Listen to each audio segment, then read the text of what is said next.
Is our altruistic behavior just limited to us humans? Do other ape species share in our altruistic behavior? If so, does this change our conception of acting human? This question first took root with me when I saw a TED Talks on the subject presented by anthropologist and conservationist Jane Goodall.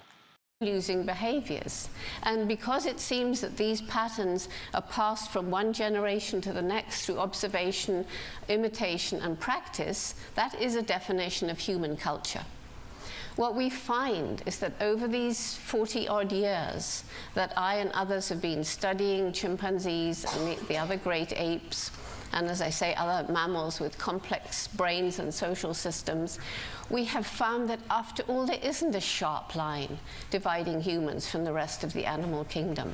It's a very wuzzy line. It's getting wuzzier all the time as we find animals doing things that we, in our arrogance, used to think was just human. As I gathered information, I began to journey down a rabbit hole as I came across various research on the subject of human-like altruism in various apes. One was a video featuring bonobos on Novus Science. When he got a call from his student Suzy Katwenda in the Congo saying she thought bonobos, a type of great ape, might actually share. I was like, oh, come on, Suzy, there's no way. And she was really insistent, so I said, okay, well, let's do an experiment. So Hare and Katwenda set up a special situation for two bonobos. One, the stranger, was locked in a room with a key that could be turned only from the other side. The other, in this case Saki, was free to wander around. Then Katwenda places a pile of fruit pieces outside the locked room. Saki has a choice. She can eat all the food herself, or open the door to release the strange bonobo she's never met, and possibly give up some of her food. Think about it. You see somebody at the table next to you with no food. Are you going to go up to the person that you don't know and say, hey, would you like to eat half of the food I just ordered? You know, how many times have any of us done that? Will Saki open the door for the stranger and share the food?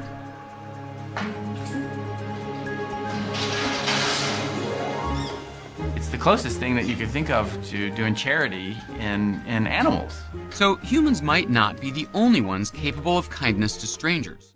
My interpretation of this test shows the bonobo acting altruistically. However, would this be the same case in the wild?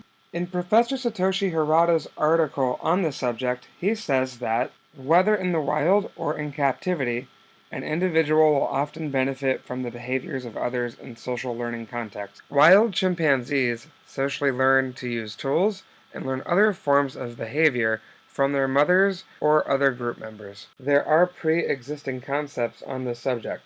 Charles Darwin thought that altruism was a flaw in his theory of natural selection. However, British scientist William Hamilton had developed inclusive fitness, which is a mathematical formula as to how altruism could develop as a trait. The formula is if genetic relativeness times the benefit of the action was greater than the individual. To avoid making assumptions, I maintained a neutral point of view and only would accept studies that had been tested in a scientific manner. The implication and consequences of delving further into this subject could result in what Jane Goodall talked about, the redefining of man.